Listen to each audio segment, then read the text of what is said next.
import script and a lot of automation, and we don't. No, I know. So just briefly, the current situation is the only thing that SSNF and Jimmy are importing, we have importing routines for, is these nodes. Yeah. So that's the only thing that we import. And that does not include the products.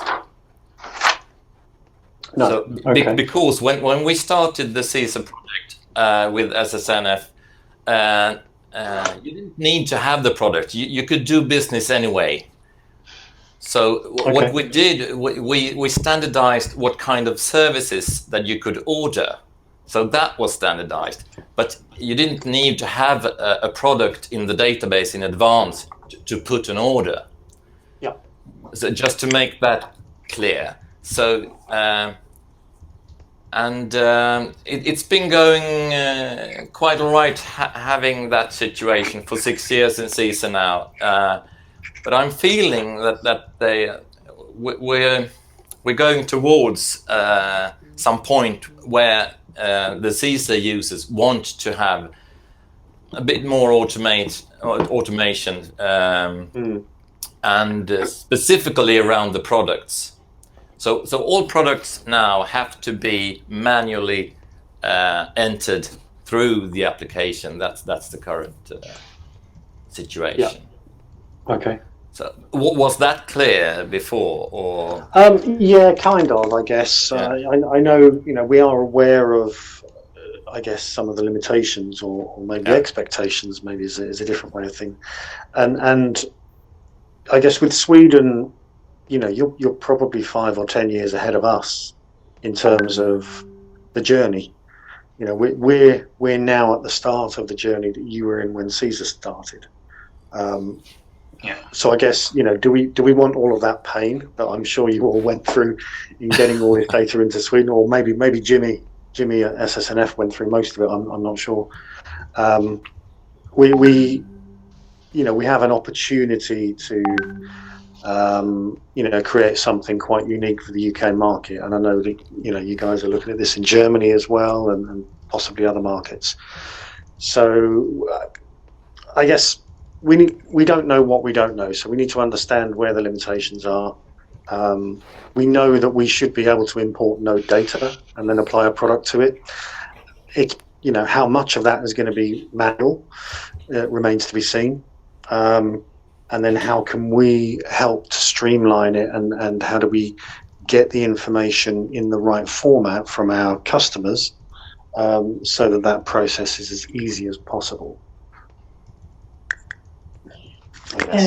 I was thinking for this meeting, I don't think I will give you that many answers, but I would like to see what type of data you have, and we can look at it and go through it. So I can look at it on my own and maybe come with a suggestion for later. Okay.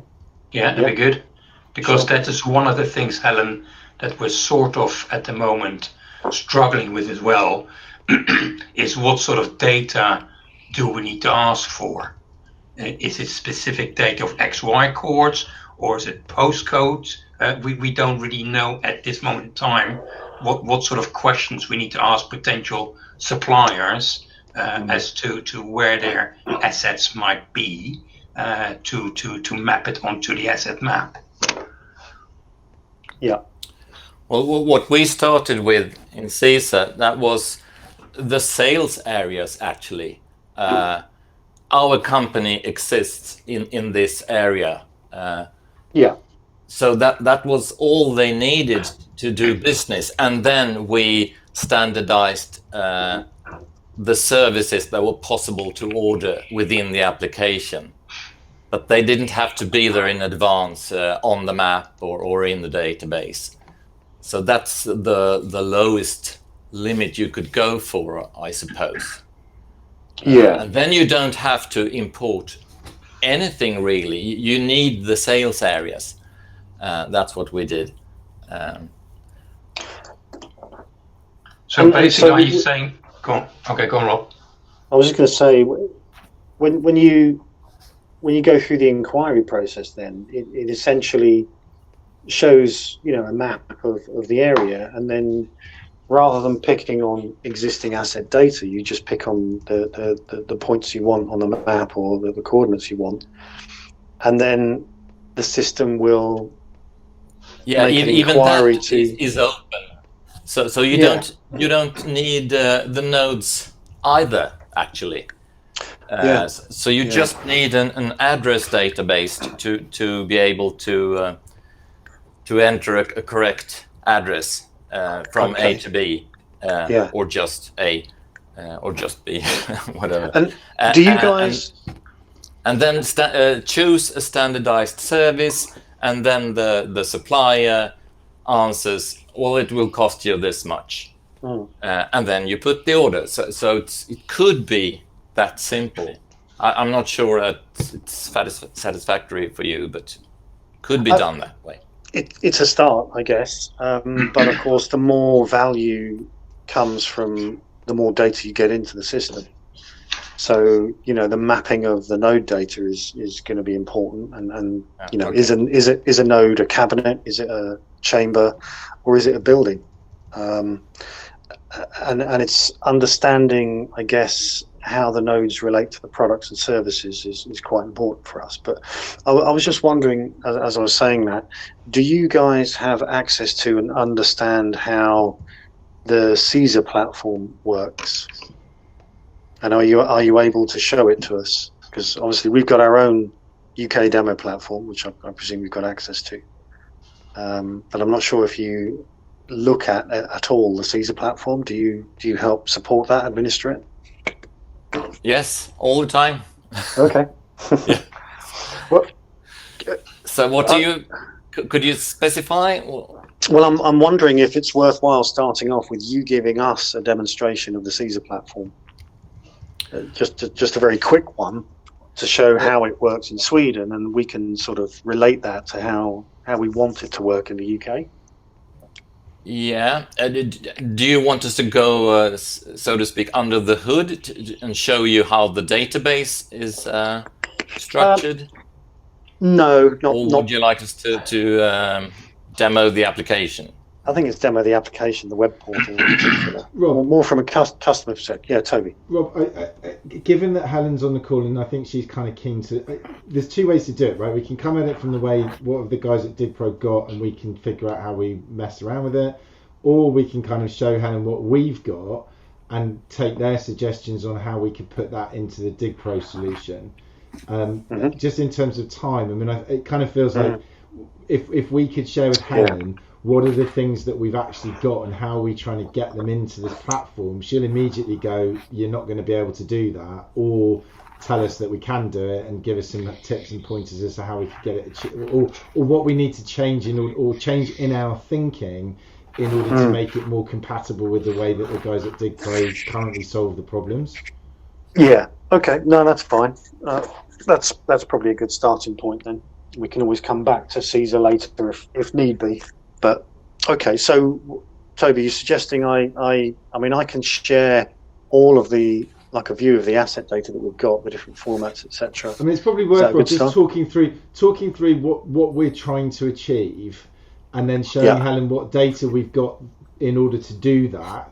And then Helen can kind of go, well, you're nuts, it's never going to work. Or they can say, well, actually, if you had this information, or if you thought about it like this, then the platform's going to support us in what we're trying to do. Yeah. Okay. So, well, I'll tell you what, let me share my screen because I've got our application open. Let's do that. So hopefully you can see that right now. Yeah. Good. So this is Dorset, the southwest of the UK. You can see that we've already set up a sales area, a couple of different sales areas, and there's some product areas as well for dark fiber. I'm going to turn them off because it's very difficult to see anything with those in there. And then as I zoom in, you'll be able to see the asset data that we've loaded so far. This is what we've managed to load successfully, and with a bit of help from Anders as well. Oh, that's great. So this shows the red lines are the fiber routes from Wessex Internet, and the black dots are what we're classing as nodes from Wessex Internet, which may include chambers or cabinets or whatever. But also down here, for example, we've got some other black dots that are property data from Dorset Council. So they look exactly the same, which is a slight problem. It'd be nice to have them look differently, but never mind, we can leave that for the moment. But these are simply buildings that Dorset Council owns or is in control of. Trying to show the attributes, and there we go. It's a building in Dorchester. That's all the information we put on it at the moment. We'd like to have more information there, but and the assumption here is that building might be used by a telecoms company to put equipment in, or to put antennas on the roof, or to use that building to support, telecom service. If we look at Wessex Internet, then of course their asset information could be used to sell a dark fiber service, or an Ethernet service, or a site access service, and that's why we've got the information there. It's really useful from our perspective to see the fiber routes, although we appreciate that's not really what it was designed for, and we're trying to figure out, is there a market for showing the fiber routes, or actually do we just get rid of them and just show the points on where you can connect to them, the chambers and cabinets, etc. What we've struggled with is getting the information from the Java client to display correctly in the web client. So we can see some of this information, but it's how do we apply all of this, effectively this node information, into the right format and display it correctly on the web client. Have you got the web client as well? Probably running. I will do so in a second. Can I just hook in there, Rob, while you're doing what you're doing then? So in the previous, in Dorchester, what Rob just showed, that we've just uploaded and they're just building for Dorchester area.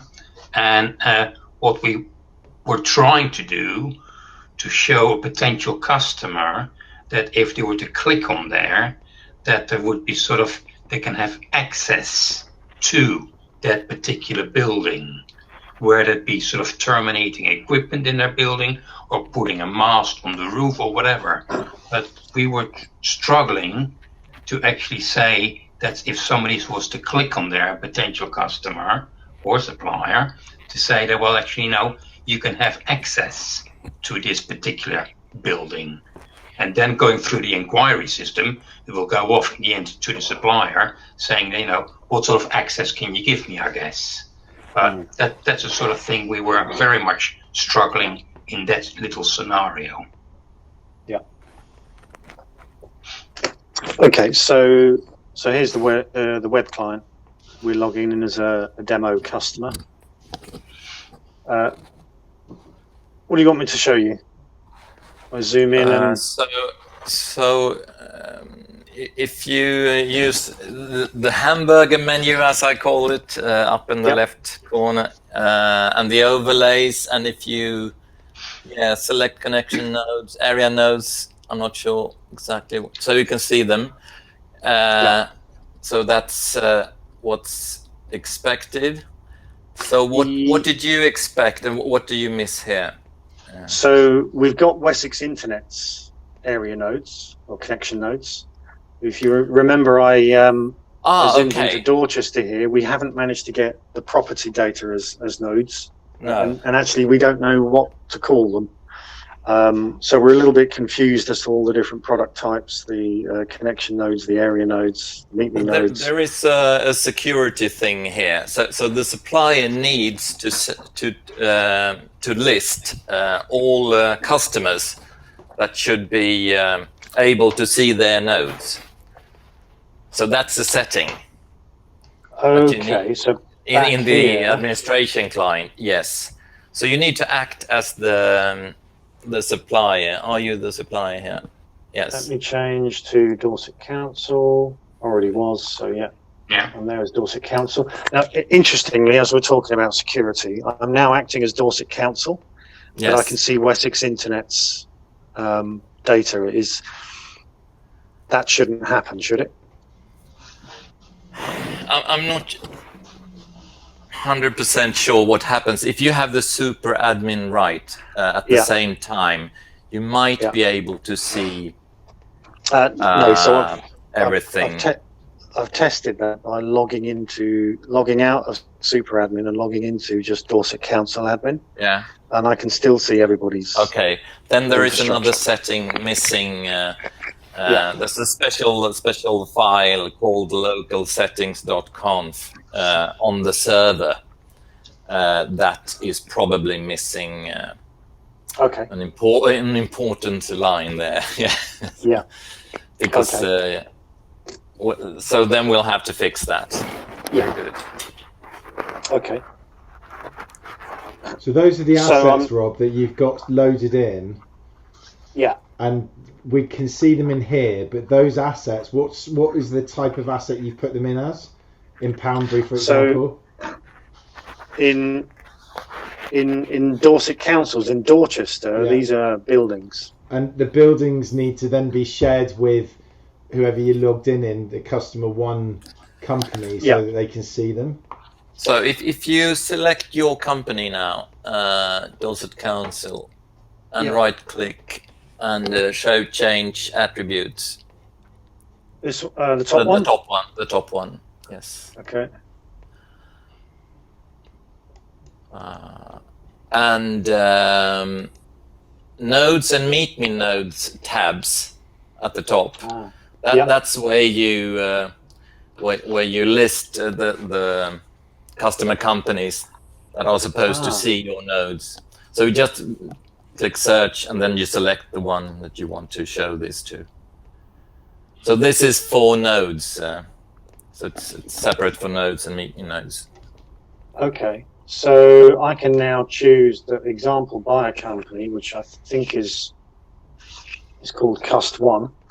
Need to check that. That was what I was logged into. Yeah.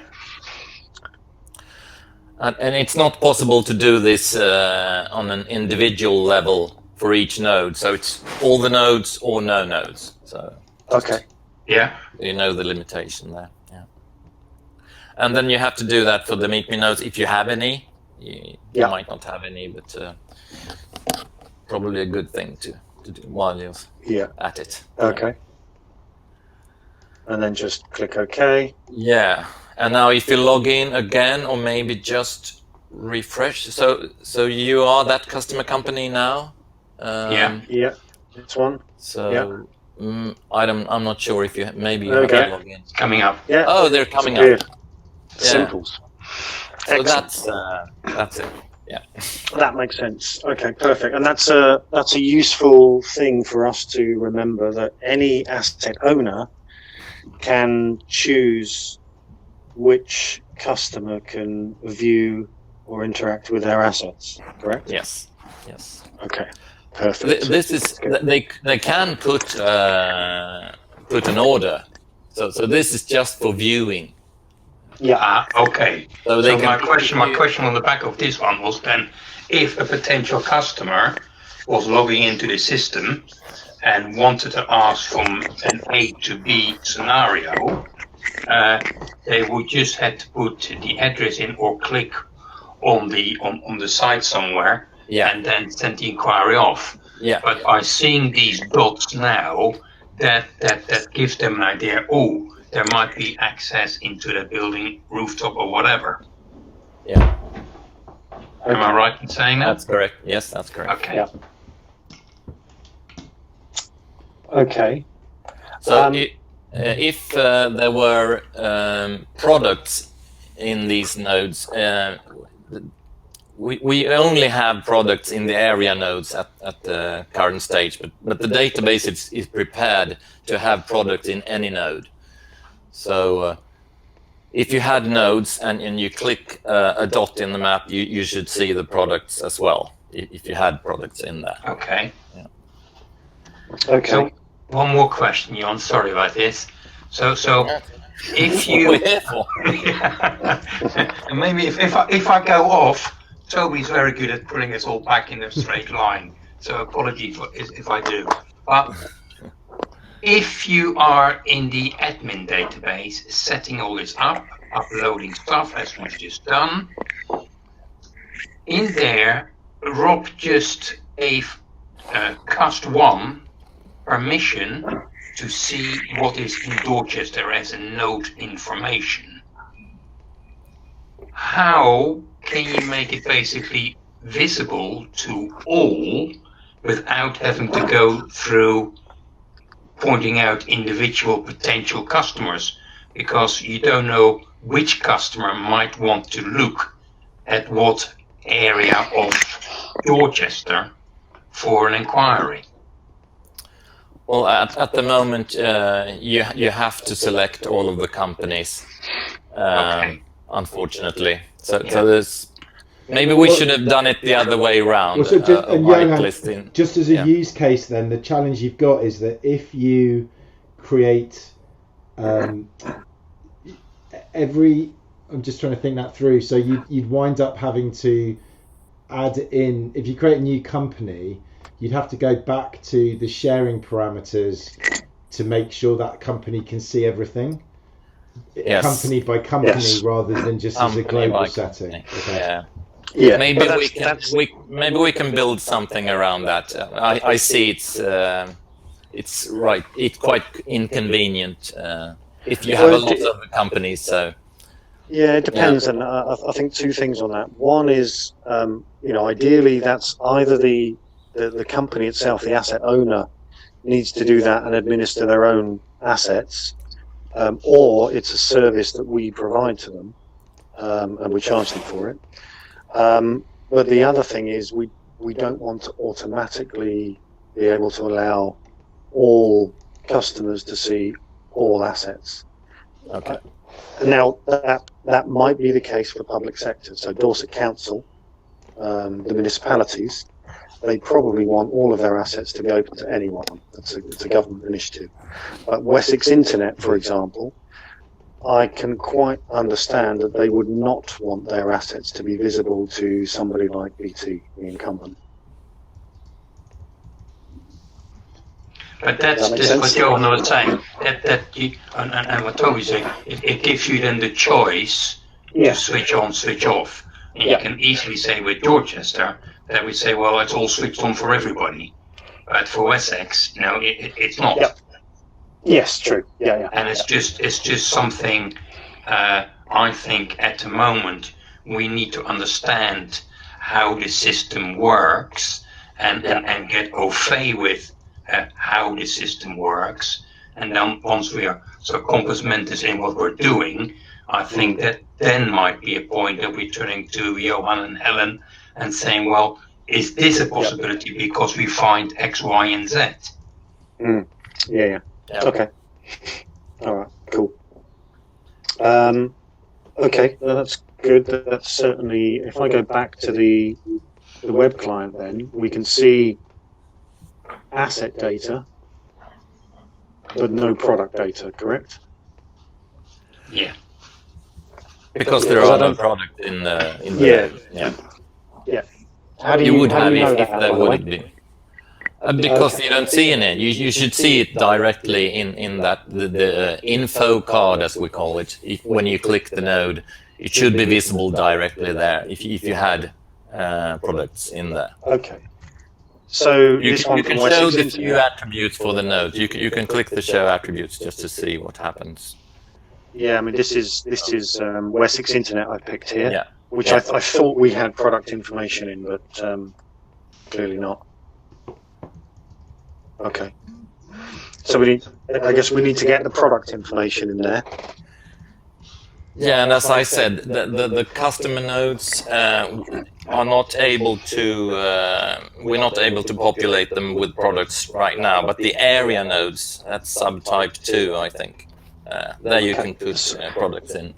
So can you describe the difference between an area node and a customer node? It's the customer node is the end customer node. So that's. Okay. Oh, I'm not the right person to explain this, really. We should ask Jimmy. End customer. So that might be a premise, a router on a premise or something.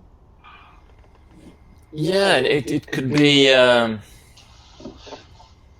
any company or just an ordinary building with apartments. Yeah. Okay. And then the area node would be classed as the Serving a certain amount of connection nodes, I'd say. Okay. But I think you can get a much better description from Jimmy or maybe Anders. Maybe Anders. Yeah. Because the documentation isn't particularly brilliant for this product. No, I think the English documentation hasn't been updated for 3 or 4 years, so the area node is 1 year old or something, so it's not at all in the documentation, the English documentation. So as it is at the moment, even without this product information, we can still enable inquiries, quotes, and orders to go through. Is that right? Yeah. Well, hooking into that for a second, in Dorchester, remember, in the screen you're in now, Rob, we did try to put an inquiry in, and underneath the search area, that inquiry never went through. I remember we tried it 3 or 4 times, and we thought, well, what are we doing wrong here? What information have we inputted that is not? Yeah. And we just clicked on anything from A to B and just put any silly question in there, but we couldn't see it coming through. And I think that's probably down to the setup in the Java client. But just to explain, we can see 2 inquiries here. Yeah. These were done some time ago. Yeah. So this was done a while ago, I think, in demonstrations with Anders. I can't quite remember. Do you want me to go into one of them? The form? Yeah. One thing is we don't have an address database integrated. Okay, so that was so we won't get the addresses automatically. So you have to key in the addresses. So I think just on that note, can we get one integrated? Yeah, I'm not sure we've done it in the UK before. So I'm not quite sure how we do it and which one we should pick, because UK is such a large market. So I guess you have a number to choose from, which is not the case in Sweden. I think there's one in Sweden. Well, we've got 2 DPCOM customers in the UK now. Live, so we should be able to get some useful information from that and choose a correct address database. Yeah. That could be a good first step. So, Carry on. No, I'm just going to say that's important to get that in because it helps us demonstrate. Yeah, but you should be able to do this anyway. So can you scroll down a bit? And there is one service there with no addresses. So can you just click on the service and show it? Okay, you can show it, but it's not editable. So it feels like my screen went black.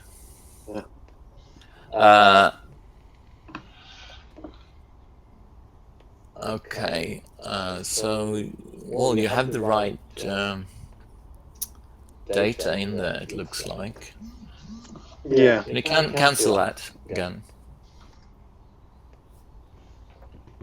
And cancel again.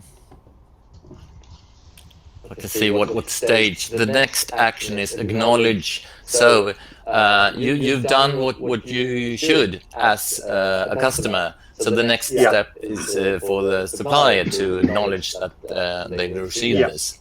Yeah, and So we it can looks show okay. that. And these are old ones. So what Dick was okay. saying was that last week we tried to do some new ones with the Dorset information, Dorset Council information. We made an inquiry, and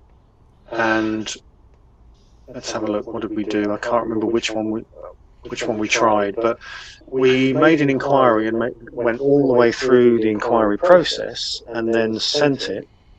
But the inquiry didn't appear in the case list or in the corresponding Dorset Council login. So it just seemed to disappear into nowhere. Okay. On top of that, we were slightly confused as to what sites E, medium, small, large, and site D, what that all entailed. That's Swedish stuff. Which I appreciate. I fully appreciate it, Johan. But we were just couldn't really suss out what we were clicking on, so to speak, to make it happen. Yeah. I think if you choose those services, then there need to be a node where there are corresponding products present in order to fulfill that inquiry.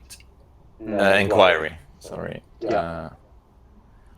And this is where we get I into think the I'll have to detail. read the manual. I'm not sure. It's been quite a while since I've done one of those. I always test the dark fiber mono. That's what I always do. So.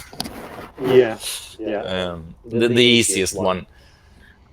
This is where we get into, I guess, the detail of adding products, different product types to the assets that we've loaded, and so on. And So I think there seems to be an art to that.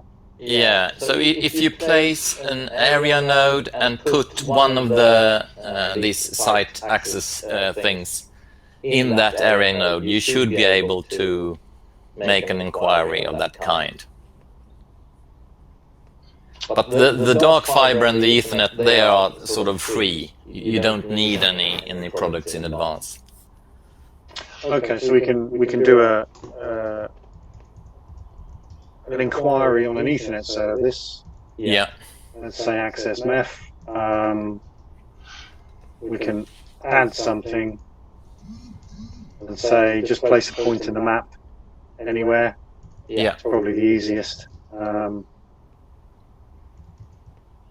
then place another point in the map wherever that is, and then choose the different service levels.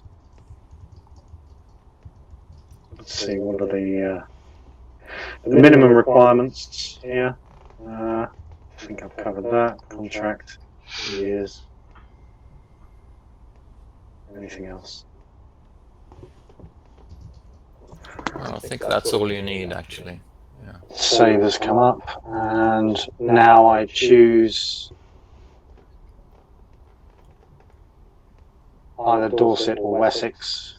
Yes. So if I choose Wessex Internet, that's the only company I want to make an inquiry with. Yeah. And now send inquiry is now live. So I just click send. Yeah. And that's it. There she is. There it is. Yeah.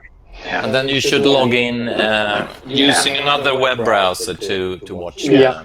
Oh, we couldn't get this far earlier on, Johan. We didn't get that far. We've done it before, but I've forgotten how to. So now I'm logging into a different web browser. I'm logging in as Wessex. I can see the inquiry here. Yeah. And it tells me straight away, it jumps straight to the picture of the link, what I'm after. Mm-hmm. Yeah. I can now go into there's a slight issue on formatting here that, you know, I have to scroll around a bit to get to the relevant. I suppose I can expand the window a bit. It's probably easier. And then I acknowledge first to say I've seen the inquiry. Yeah. And then. And this is the only time that one of the parts have two steps in a row. Yeah, Otherwise, it's this ping pong game. But yeah. this special case, you have it as a supplier. So then I would say, yeah, we can deliver it, and here's the termination we would give you. Let's say X, I guess. These are all things that I guess could be changed in one way or another. Yeah. And we can make an offer, tell them, yeah, for 2 years it's going to cost you 1,000. Something. Yeah, construction fee, additional fees, price per month, 100.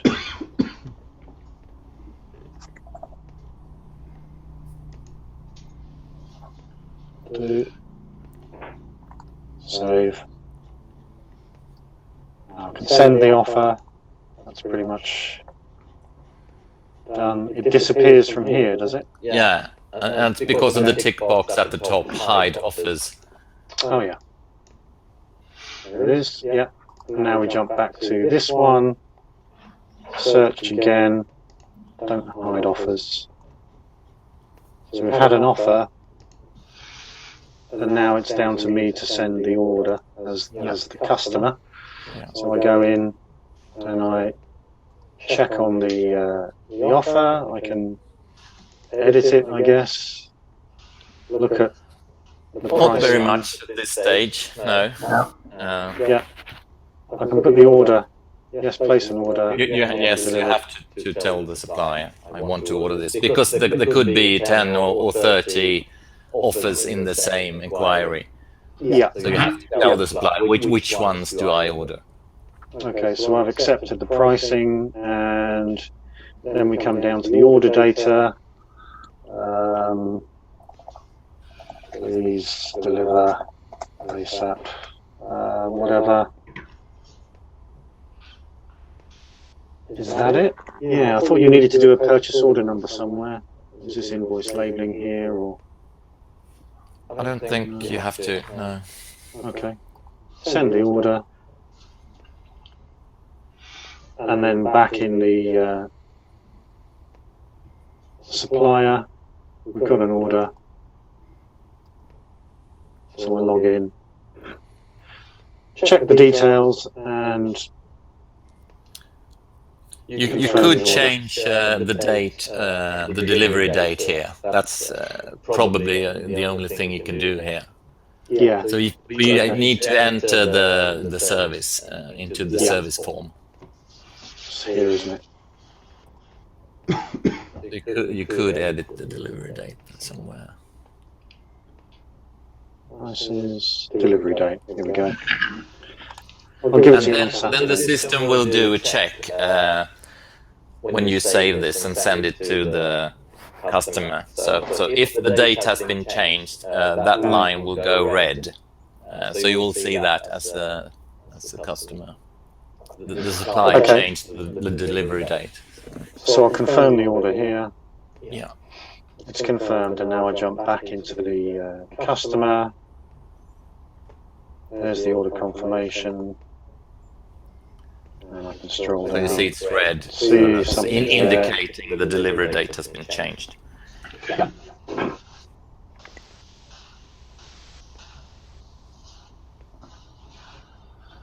Okay. Cool. And I would just acknowledge the order confirmation, Yeah. which seems slightly strange. It's an extra step. I'm not sure how important that it's is, an but extra. No, it's just because of the delivery date change, I think. That's the only. you have to. I think you have to do it anyway, but it's not too much of a problem. Yeah, but that's why the step is in there. Yeah. because the suppliers wanted to be able to change the delivery date, and then we had to put another step in the process. And then it's down to delivery. So that's the point, that nothing more can be changed in the order process. And actually, the supplier could discover that we can't make this delivery. So there is a backdoor here for the supplier, actually. Yeah. Okay. So what, he can go in here and... You can see, you can see the buttons. Are you the supplier now? No, you're the customer. Should be. No, you're a customer. Right, so, sorry. I'll go here. Supplier. Yeah, okay. What do I need to do here? Oh, you should... Oh, that's strange.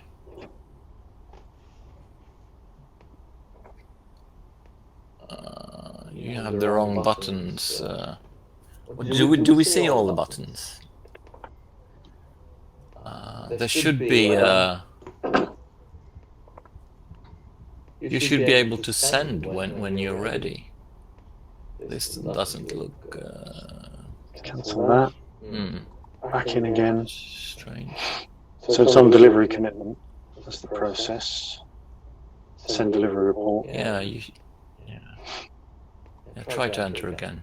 Oh, now they're there. Okay, you were still in the old form, probably. Okay, fair enough.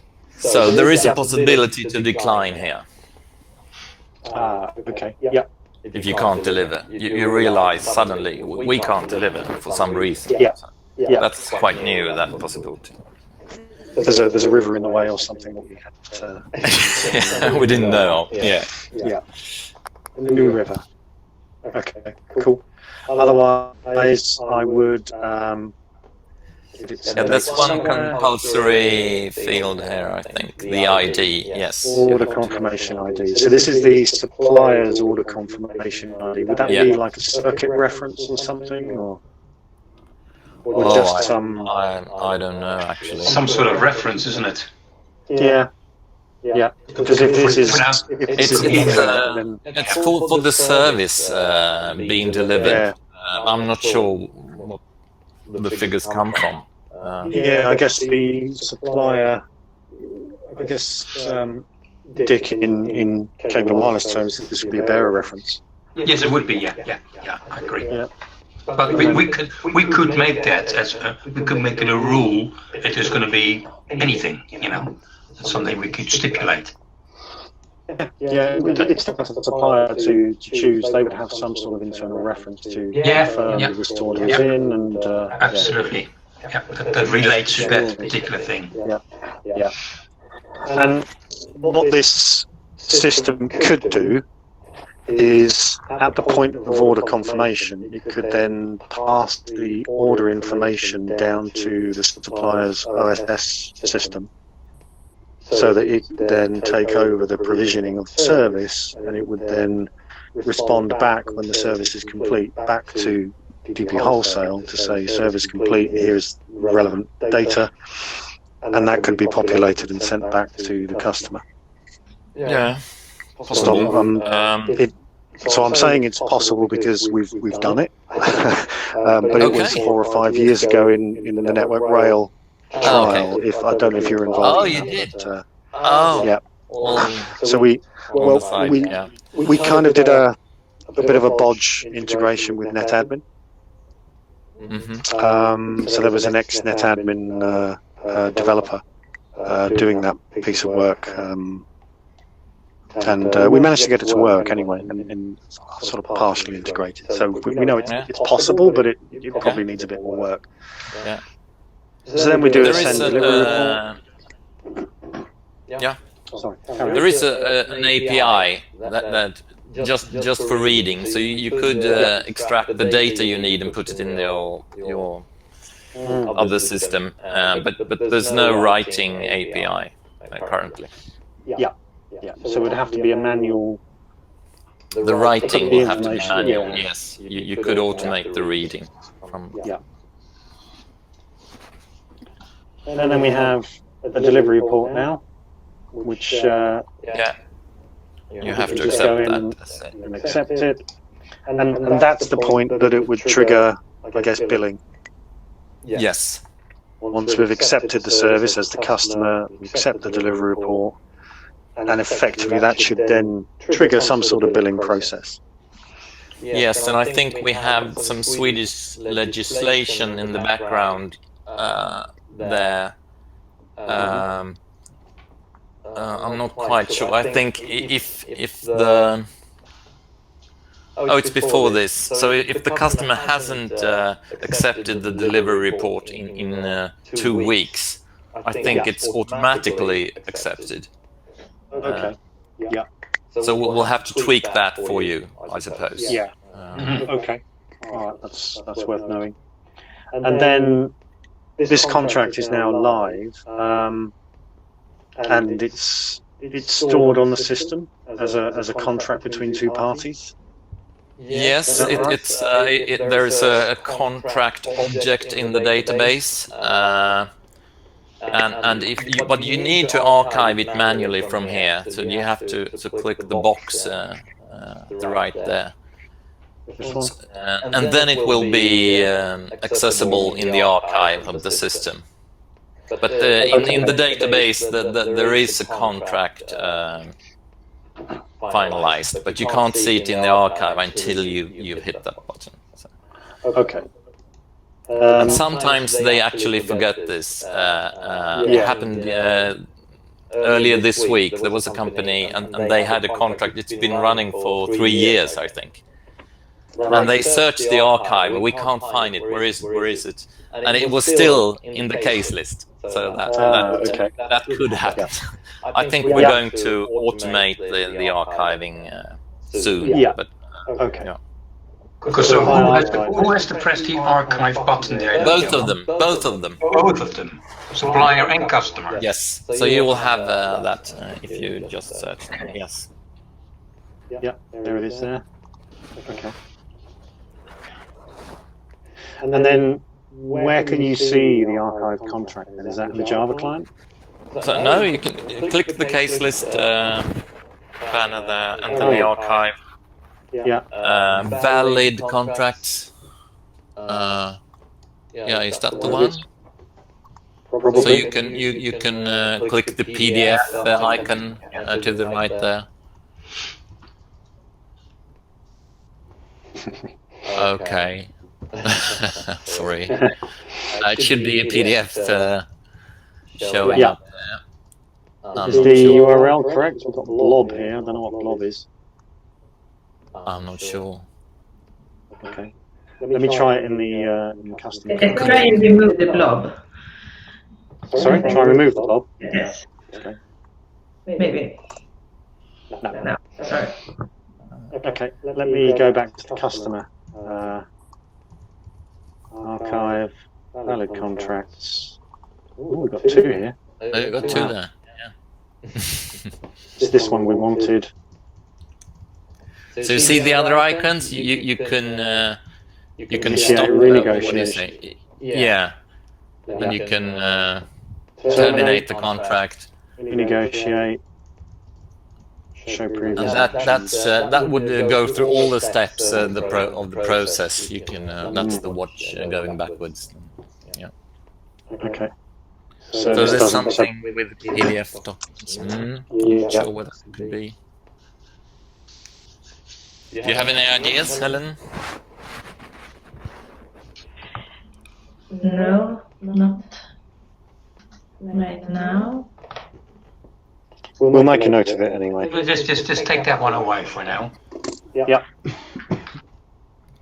Okay. So that's good. We've shown an end-to-end, which is good. I guess, guys, from our side, is there anything else you want to see on this side, or should we move towards the sort of the importing? I think so. We've proved. Well, you've proved there with the help of Johan and Helen how it can go all the way through the system. It's really encouraging to see, and it doesn't look too difficult to do.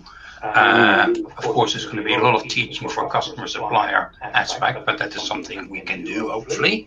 I think for us, Rob, it is going to be very important now to how do we import the data, the information that we need to have on the system for a customer to make an inquiry, really.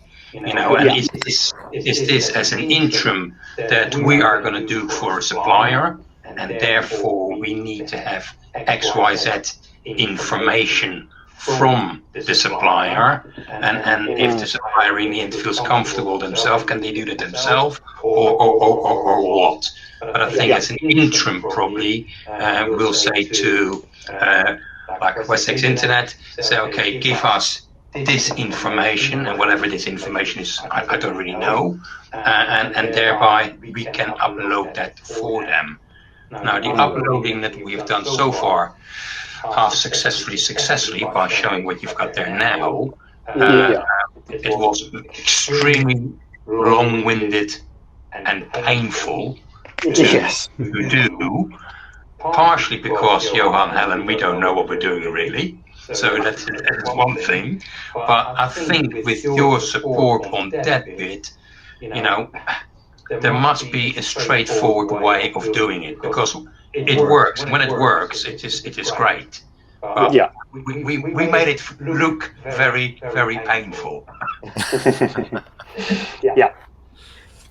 And I think that sort of we've shown with the help that it can work, and now I think it needs to be sort of Helen and Johan saying, okay, well, show us what information you've got, like you're doing now, and if they can take control then and say, well, this is a step-by-step what you do, and then maybe sort of go away after this to actually produce some sort of document or whatever, say, well, these are the simple steps that you have to import.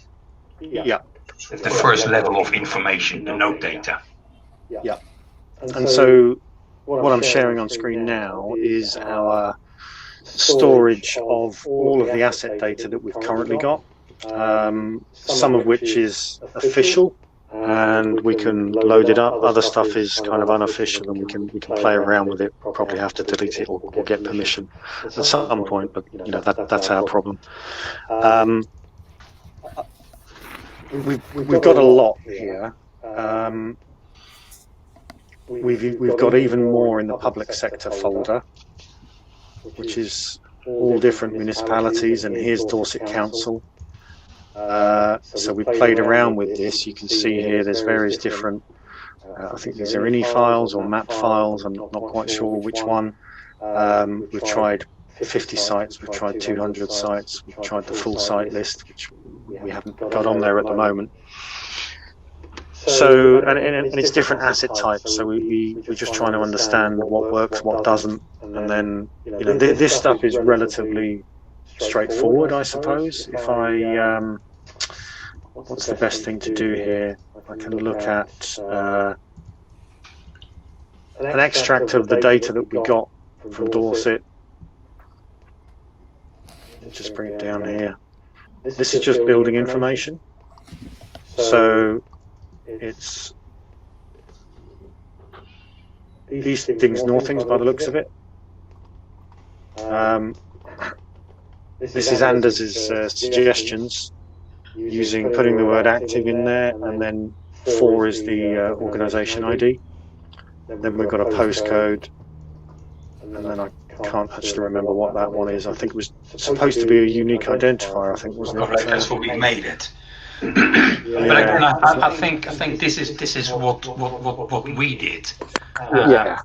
Is it an idea to show Helen and Johan the main sort of spreadsheet of information that we got from Dorset, because there's quite a bit of stuff in there that might not be necessary for us to request. It might just say, give us this, and this is where I'd like you to tell us really as to what information we need to get from the potential a supplier, and then once we have got that information, then how do we upload it easily and quickly? Okay. So I'll open the original spreadsheet. Actually, to be able to import the node, you just need the coordinates, and you need to know the company. that owns the node. Yeah, That's and the minimum. what's going to be useful then is how much information can we import. So if I go back to the web client, maybe it's best to go to the customer web client because that's what we're seeing. I just want to zoom back to Dorchester as an example. So at the moment, this is all the information we've got. The name of whatever it is, in this case it's the building name, the ID, which should be a unique ID from Dorset Council, and the company name. What we want to do is put more information in here, such as the street address, the locality, connection state, whatever that means. Use more fields, I guess. But we can start with the basics, and then we can build up from there. So if I go back to this, if we're looking at property data, the telecoms industry are going to be interested in using, let's say, Dorset Council's property. They might want to use it for different purposes, but the more information we have on there, the more useful it's going to be for telecoms companies to make inquiries. Mm-hmm. So we've got a bunch of information. This is what we got on screen now. It's what we got from Dorset as an export from their system.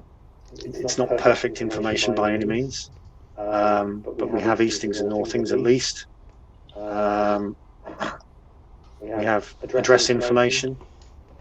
There's a property designation. I don't know what that is. We have leasehold, freehold information.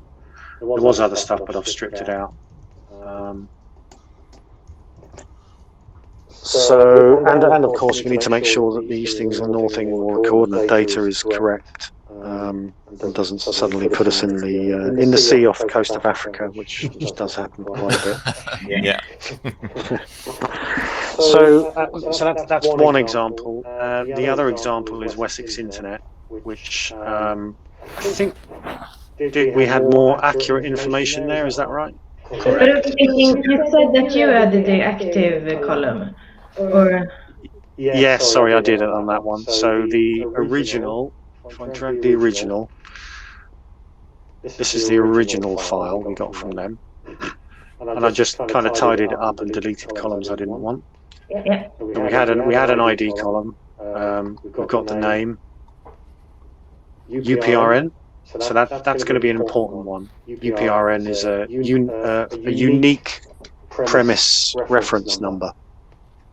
That is, in the UK, we can get that information from Ordnance Survey. But as you can see, not every site has a UPRN. This is a public toilet. I'm not quite sure how useful that is for telecoms operators, but you never know. But we do have address information, postcode, various other Eastern and Northern. UPRN, is that the number for the property area, or?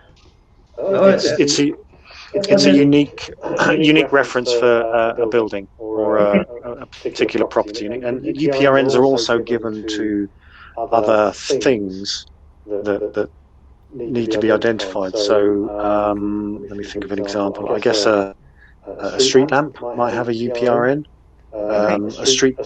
Some street side cabinets have UPRNs, not all of them.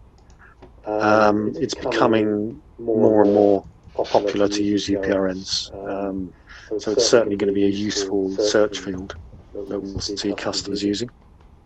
So could you have many buildings with the same UPRN? No, that would be a postcode. Postcode is or zip code would cover an area. UPRN would cover a particular building. Okay, because there are 3 with the same number, line 23 to 25.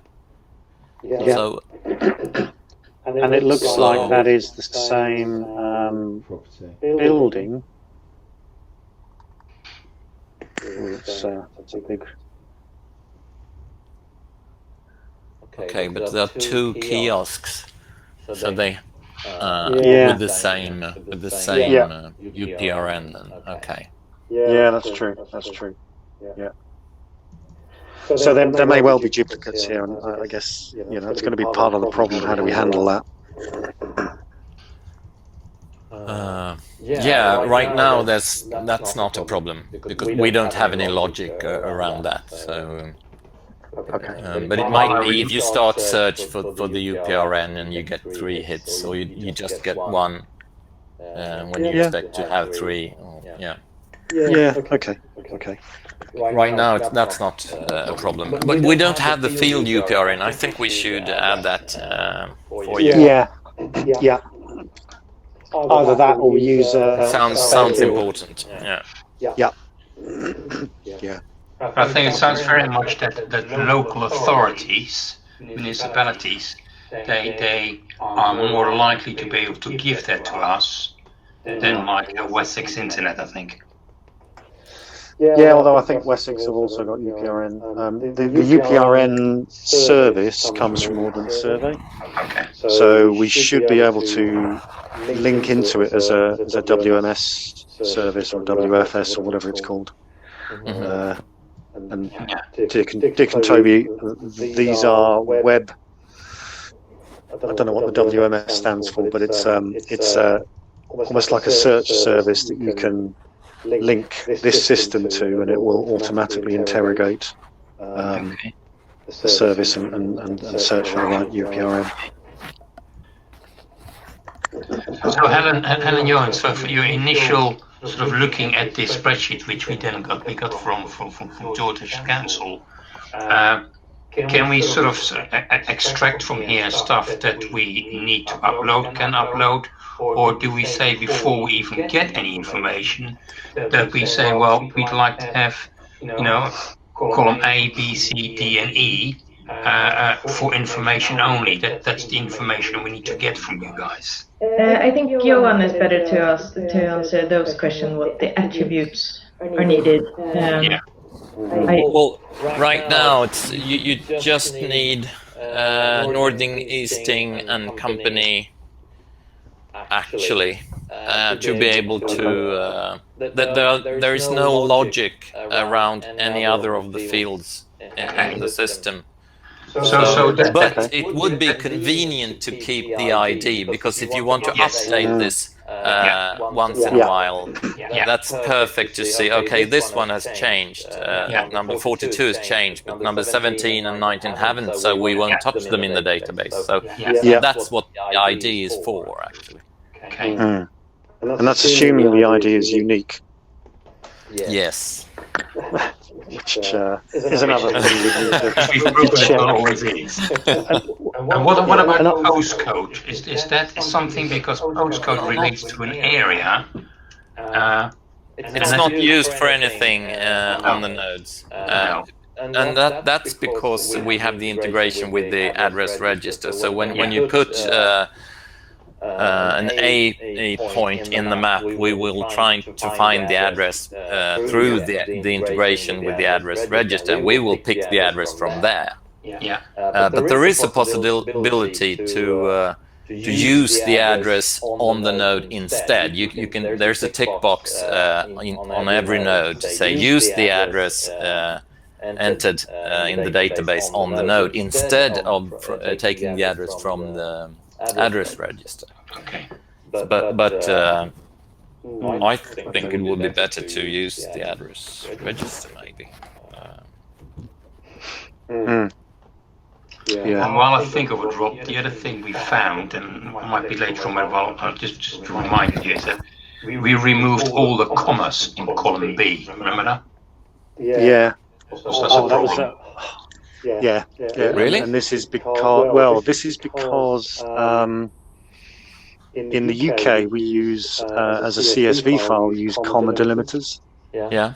Whereas in Sweden you use semicolon. Yes, but we can change that. You can say what you want to use.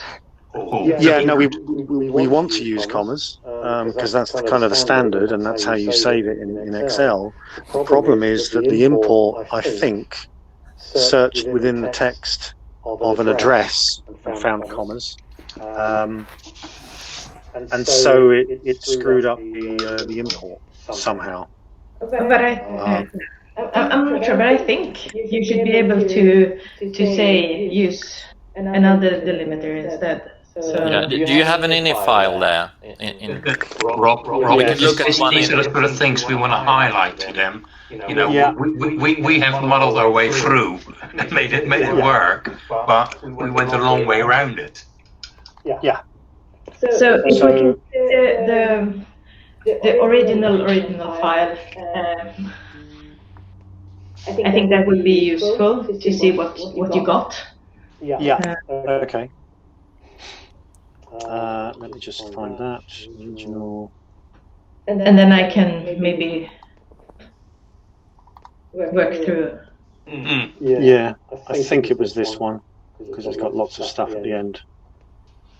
Because we really bastardized, if I can call it that, the spreadsheet to make it work. Yeah. Of course, you know, we don't want to necessarily go through the whole rigmarole, spend days on end and trying to make it work. Yeah. This is my version, so let me get rid of that. It's this one that was the original, so we have.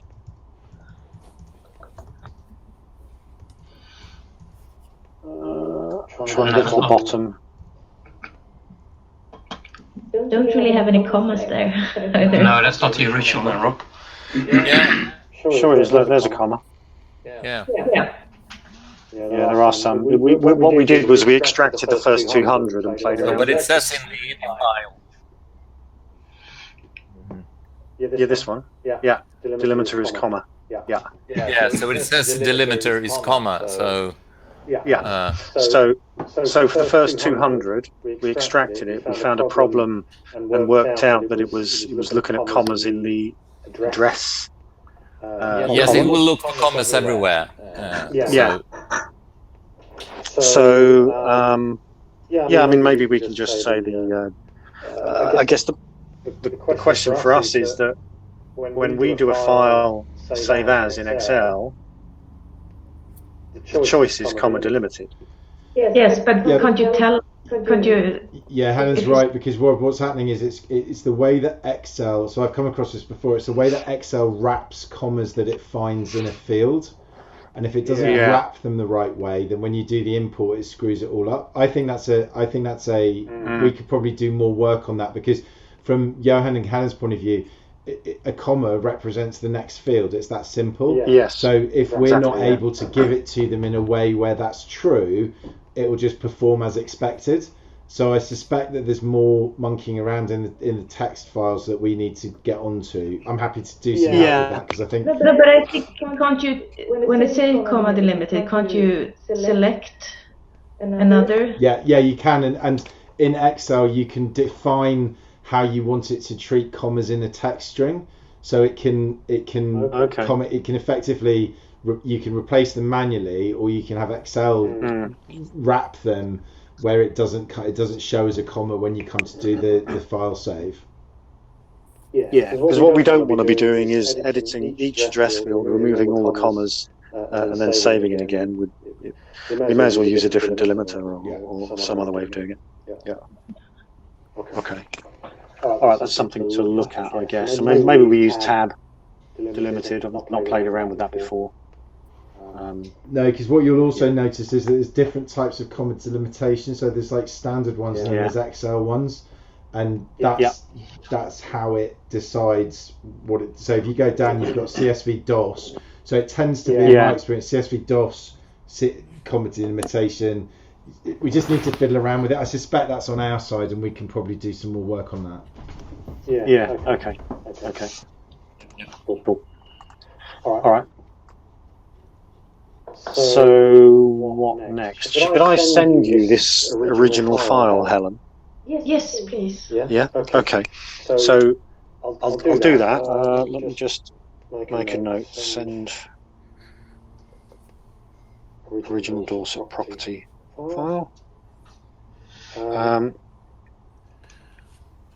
Because there's several bits of information we want to try, and this is just one example, and it's good for a lot of the public sector stuff.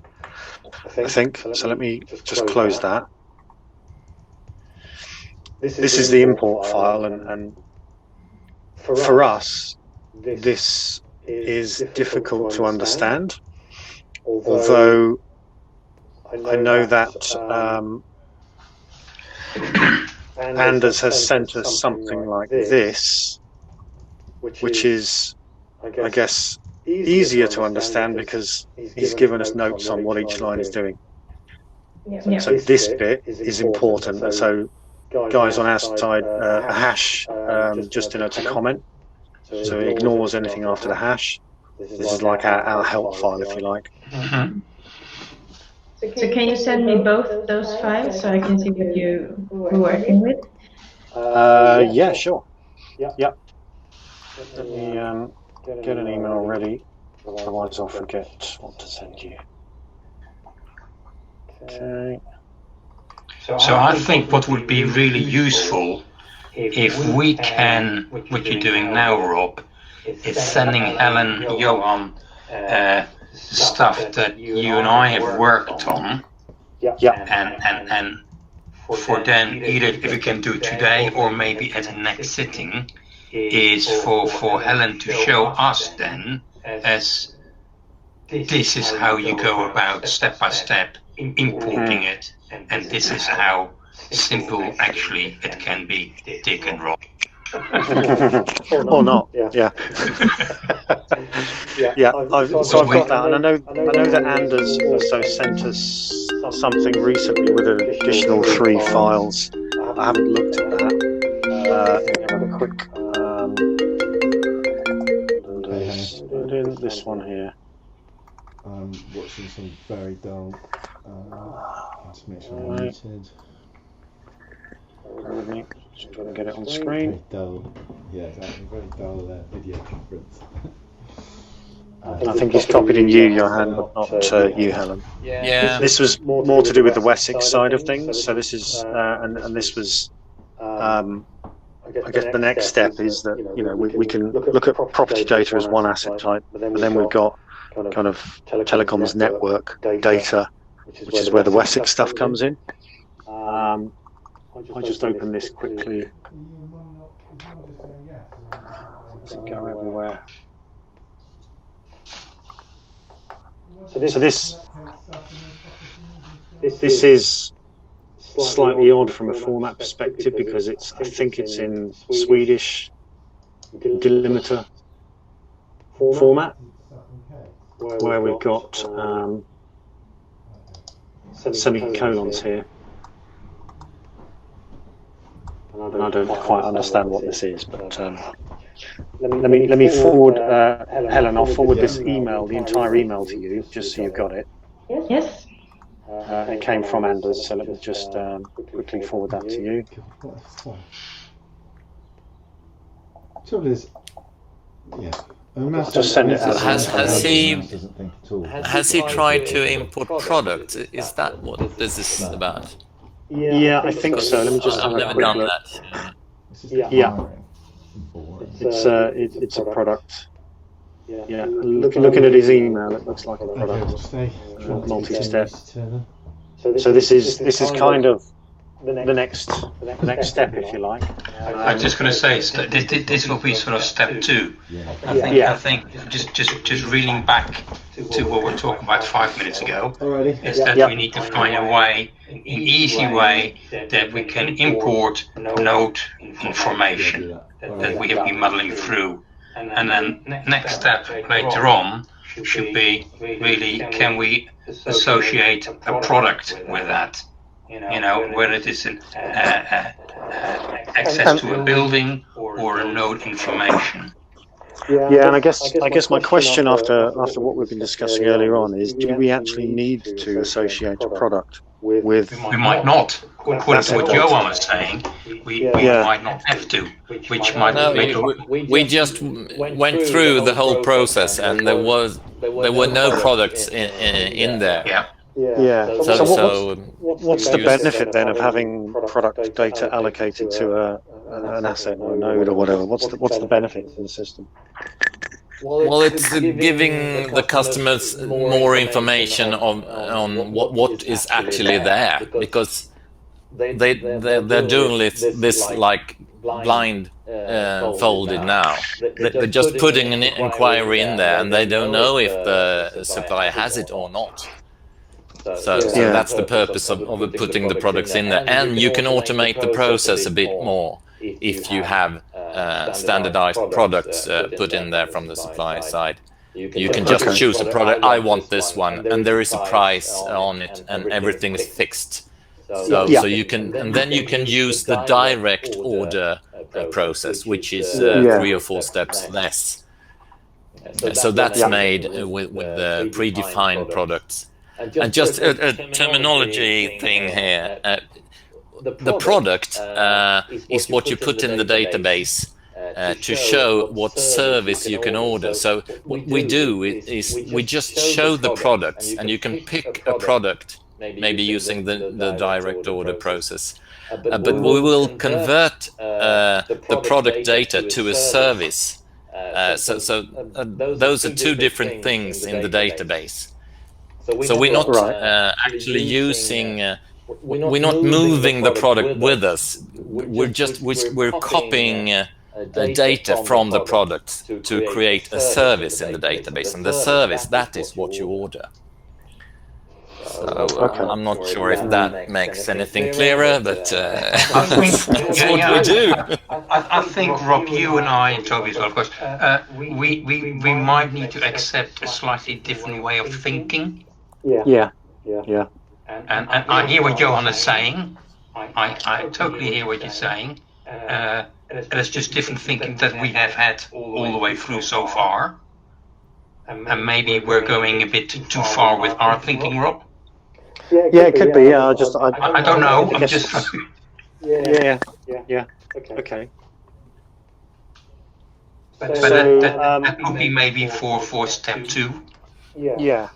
And I guess, so I think I've got that email ready to send Helen. I'll send it to everybody, actually. Just with those files, I'll send it to both of you. Yes.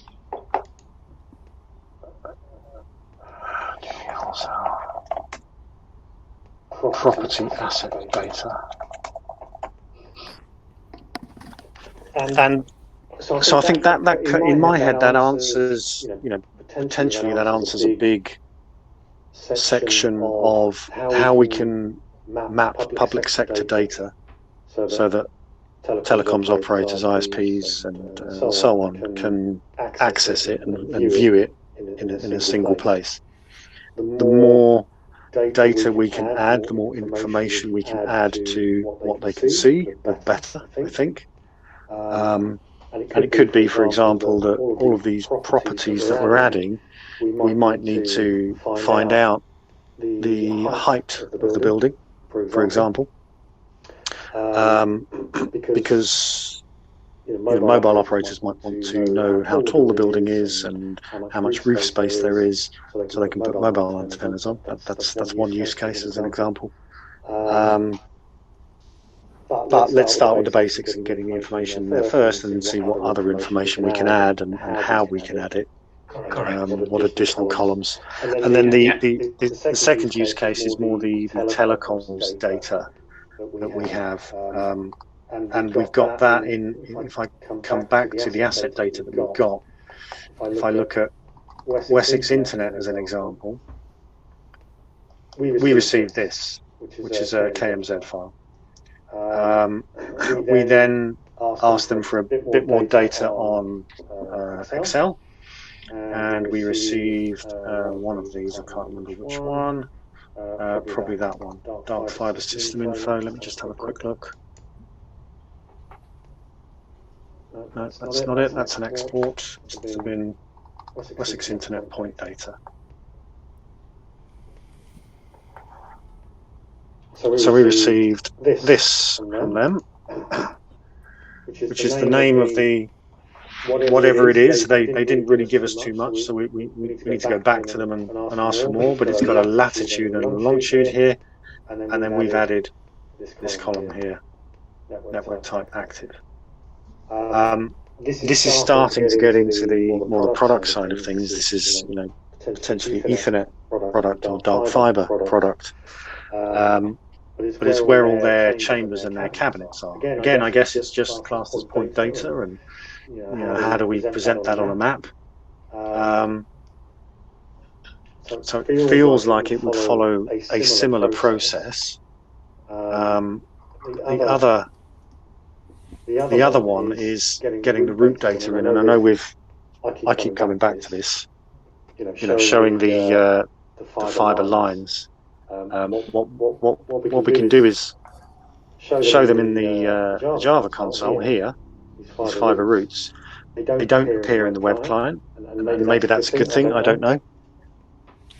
This is where we need to... No, it's not prepared for showing line data, no. Yeah. Is there any way of getting that wouldn't line be a data problem. That's no problem. We can fix that, no. I was just thinking about the data you get. Is it always an Excel file or a text file, or can you get shape files or something like that? We do occasionally get shape files. Depends. Everybody uses different systems here in the UK. Trying to see if I've got a good example.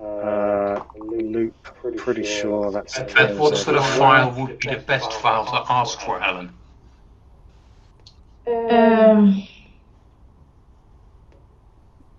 Now, I don't know what I'm talking about here, by the way. So, do we, when I speak to a potential supplier who gives me information, do I say, can you send me a KMZ file, or a shape file, or Excel file, or is there a preference that we should have? Well, for the point data, I think a shape file is really nice. I'm not sure if you would think that the mapping file is easier, but it's something that works. I'm not sure what Johan has. Well, it's more difficult to clean it, isn't it? For you guys, anyway. If it's an Excel file, it's quite straightforward to clean it. You don't have ARC maps. Yeah. So I've got FNE Yeah. as an example, but I've no idea how to use it. However, I did something earlier today and tried something. It seemed to work, but I didn't know if it worked properly. I can't even remember what I tried loading actually, but it was converting a KML file into a shape file. So that was one example. Here, for example, Hampshire Broadband. It's a very small operator. They've given us their information as a shapefile. It's two different shapefiles actually, or three.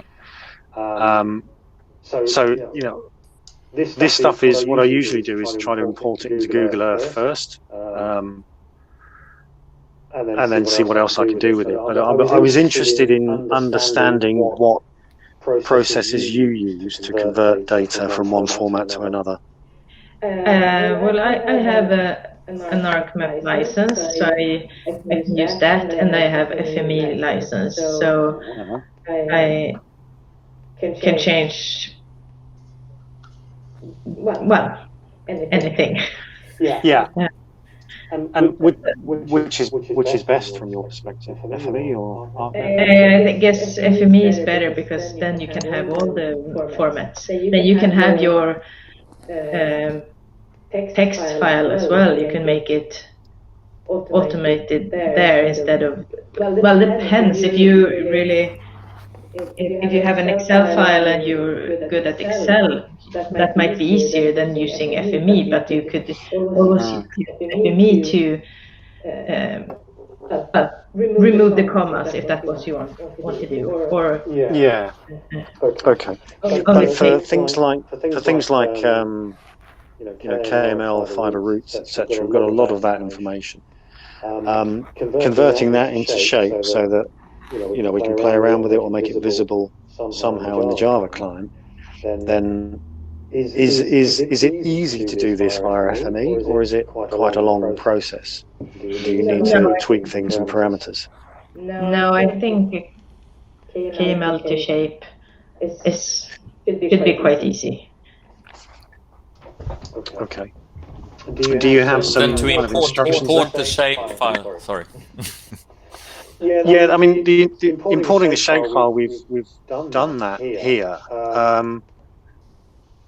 And With sure the shape import, with our shape import, or what yeah, did you use?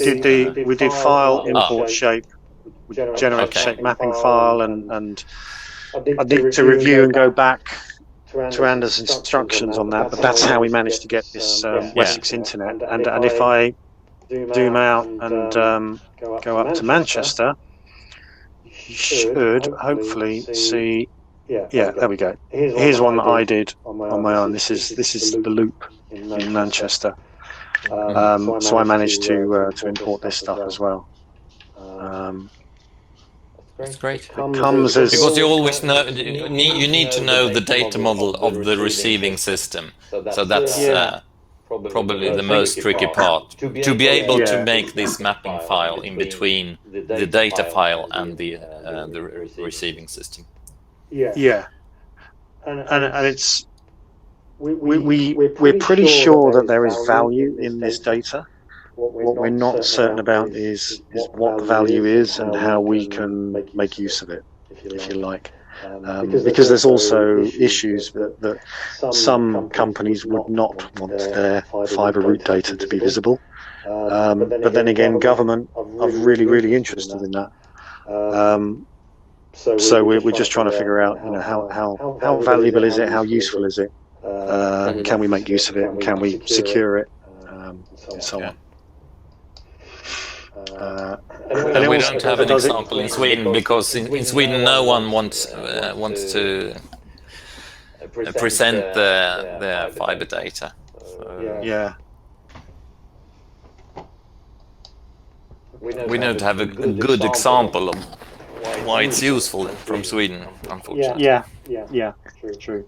Do you have a system in Sweden that looks at underground assets from a strike avoidance perspective? There is a national system that you so everyone says I want to dig here, and then there's a query that's redirected to the local authority in this actual case, and they give their answer to this national portal, and the one that wanted to dig can see that yes, we do have cables here or pipes or whatever. But no one is showing the pipes or cables or anything. They just say, okay, this area you asked about, yes, we do have cables there, but we won't tell you where. So if you want to really dig, then we will meet you out in the field and we will show you where it is. Okay. So that's how it works. In Stockholm, and maybe in Gothenburg, they have a special thing around this called a collection map, which is actually a map showing. It's really restrictive and a lot of security around it. And you only get small pieces of the area you need at that time. So. Okay. I read the link. I followed the links that you sent us, and to Anders. Looks interesting. Yeah. That's potentially a big opportunity here. More probably for DPCom, DP Power, and DP whatever. But maybe with an overlay of DP Wholesale. But that's a conversation for another day. So I guess question, this information that I've loaded here, I've loaded it as I seem to have put product information in here, which is kind of interesting. Don't remember doing that, but never mind. I've loaded it under the company name Gamma Telecom. Yeah. Loaded it under Gamma Telecom. Is there a way of anonymizing it? So I'm now logged in as a super admin. I can see everything. Gamma can log in and see their own data, and hopefully nobody else's. Actually, I don't know what question I'm asking. I'm going to leave that for now because I don't quite know where I'm going with that. I guess to get the information in the right format, I needed to convert it, or I will need to convert some of this stuff. So I guess understanding the FME process to convert KML into a shapefile so that we can import it would be useful. And one thing that I've noticed is that depending on the KML format, the shapefiles can be, there can be a lot of different shapefiles for different parts of the network. How do you combine them all into one so that it's a single import process? Does that make sense, Helen? You had one KML file and Yes, I did. I'm just trying to give you find an example now of what I've seen. Let's go to the loop and just have a look. Show files. So that's just one, isn't it? yes. Just find out.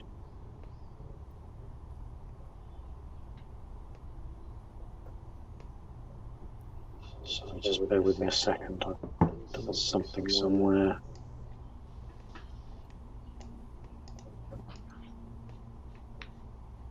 Yeah, this is a good example.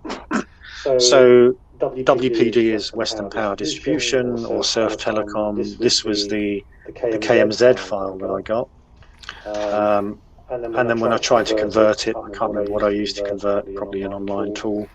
I got lots and lots of, clearly they've split their KMZ into different routes. So there's lots and lots of different bits of information in there. And if I wanted to import this into DP Wholesale, I'd have to do each one of these individually. Yes, I think you could select all of them at the same time, but I think it depends on how you. If you want to send me the KMZ file, I could look at it as well. Okay. Yeah. Okay. I'll do that as well. Let me just send a new email.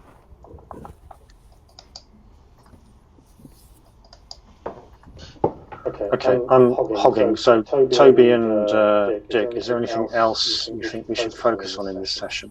No, I think we've reached a point really, Rob, that, well, hopefully we have.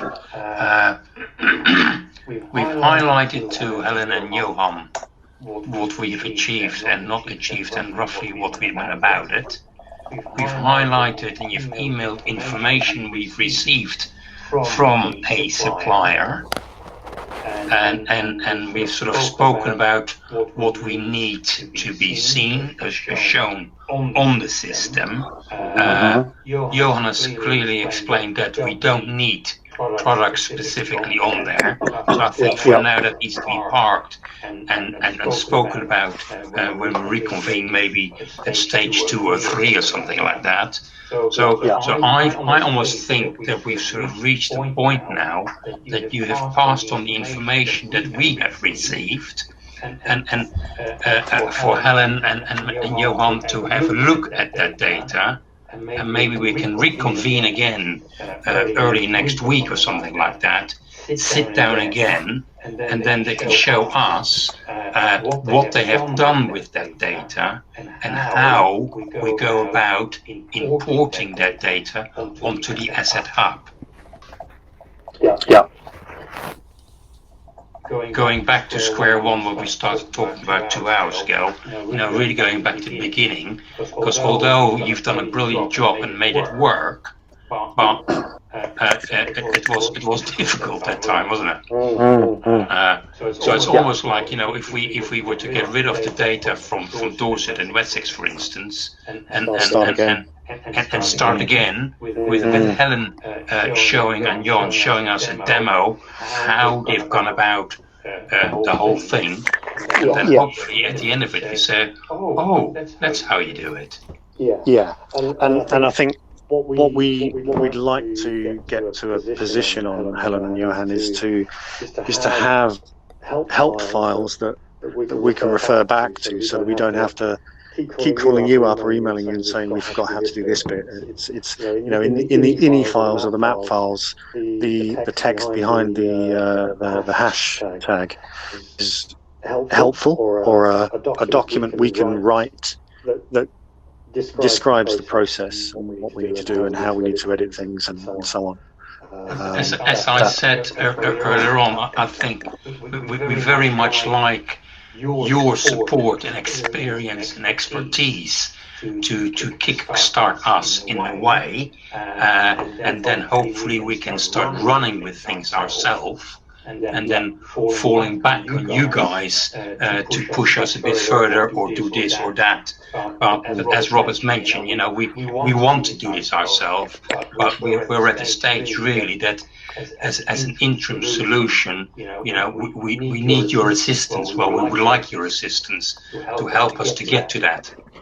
Yeah, and then the only other questions I had were more about the look and feel and sort of branding a little bit, and it might be sort of a question for Anders, I don't know, but pretty soon, and we've already started demonstrating, but pretty soon we're going to be demonstrating this to more and more people. So, this is the first view you can see on screen that people will see. So we want to put our own logo on here.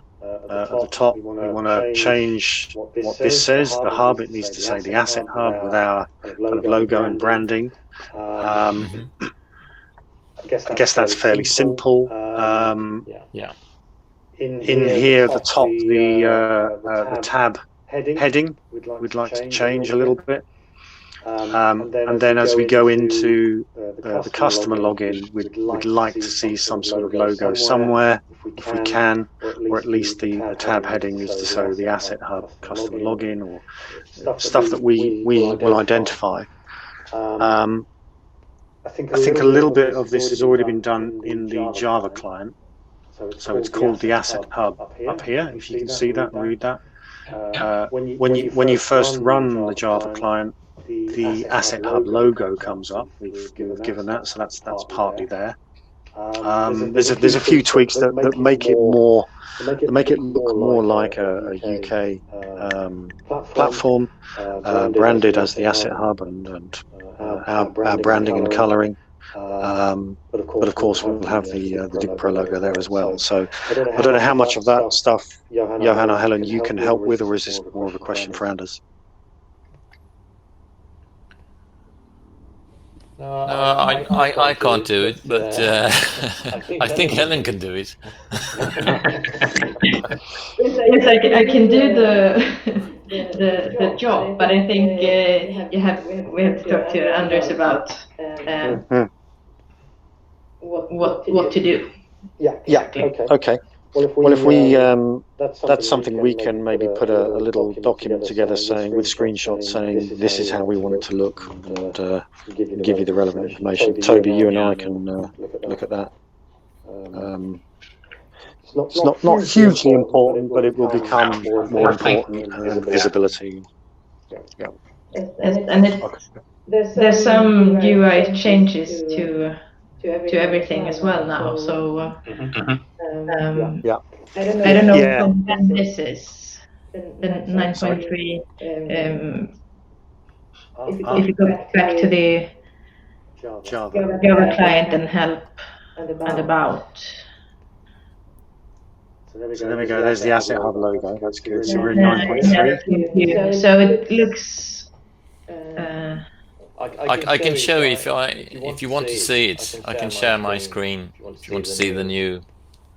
Yes. The new look. Okay. Just briefly. Yeah. Should be with you now. Just get there. Yeah.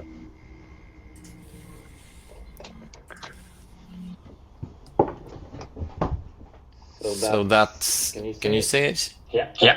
This is the new look. So. Okay. You've got customer and supplier there. Yeah, I see. Customer, Yeah. supplier. Yeah. That looks good. So up here, that's I suppose where your logo will go then in this new portal. Yeah. Okay. And the web client has changed as well. So Okay. be able to show that. Or is it?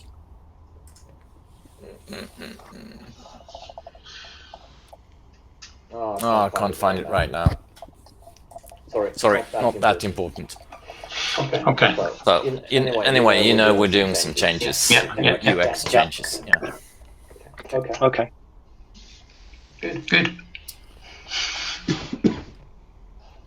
So I think we've covered a tremendous amount this morning. And thank you for coming on the call, guys. I think, like I said, what we need to do now is leave those documents with Helen and Johan for them to decipher what, where, and how, and hopefully come back early next week, where you can sort of show us. This is what we did with your documents. This is what we're doing to upload it, and these are the steps you need to do to get there. Would that be okay with you? Yes. I'm looking at our calendars here, and it's quite busy until Thursday, it looks like. This is going to be the very difficult part of the 2 hours now. Well, yeah. Just I mean, let us know when you're free, and we'll just drop something in the diary now. What do you say, Helen? You're the most busy one here. Yeah, I think if I should have some time to prepare something as well. Thursday, anytime on Thursday for me. Should we do the same time again? Yeah, maybe a little bit earlier if we can. Substitute, Helen. Yeah. Then maybe.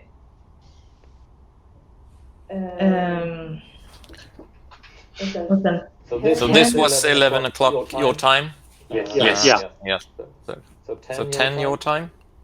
Yeah, that's fine with us. Does that give you enough time, Helen? Yeah, that's the crucial part, Helen. You're the crucial person here. Yes, I'll try, and otherwise I have to tell you to postpone it. But I have a time to work. Okay, that'd be fantastic. Is the afternoon better? Then you no, I've got a. I can do earlier in the afternoon, but not after 3 o'clock our time. No, but if we say, let's see, 10 our time is 9 your time. Is that? Yeah. No, the other way around. No, sorry. No. Yes, yeah, that is correct. Yeah. That's fine with us. I'm Thursday. I'm free all morning. Whatever suits you best, Helen. Yeah. Toby, are you okay with that? Yeah, that works for me. Cool. So what was that? Was it 9 o'clock your time? Correct. Yeah. Okay. Yep. Okay. Do you want to send an invite? Yes, I'll do that. Okay. Fantastic. Perfect. I've sent you one email. I'll send you probably one or two more, I think. And then I'll. There's only a couple of emails to send, I think, just with information. Yes.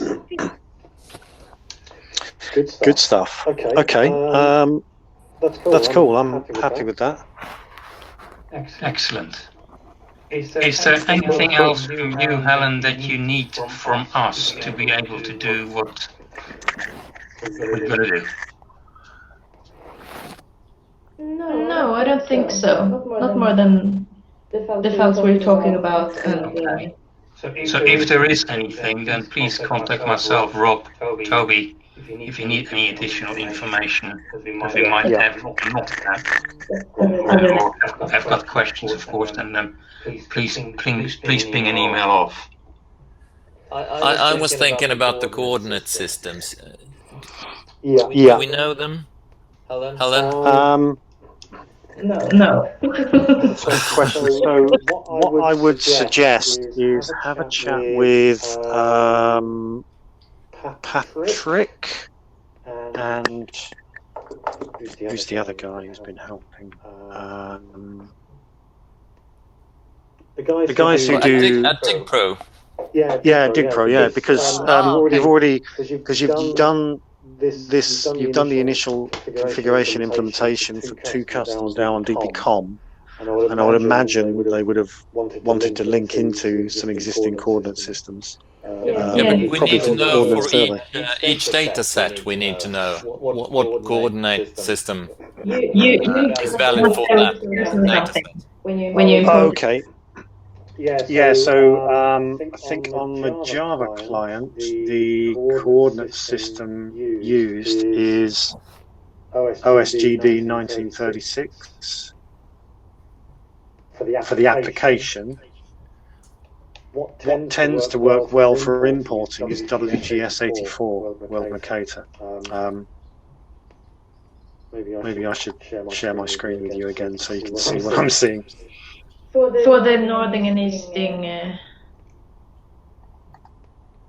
Yeah, I think so. Yeah. So you can see here in the coordinate system on the screen. The application uses 1. And then for import, I think for importing it's WGS84. Although but that could be different for each data set. I was thinking about the data sets that Helen received from you. Okay, so I've no idea. Are they WGS84? I don't know. But doesn't FME tell you that? You can't interrogate the KMZ. And The KMZ maybe, but not the Excel file. Oh, okay. What was the Excel file that I sent you? I haven't even looked at this for some time, so just bear with me while I have a quick look. Okay, it's nice and colourful. Well, it's quite helpful actually. This has got all the product information in as well. So we've got a postcode, we've got a grid reference. Is there anything else? That's it, pretty much. But that was maybe the KMZ is easier to know. But then the one from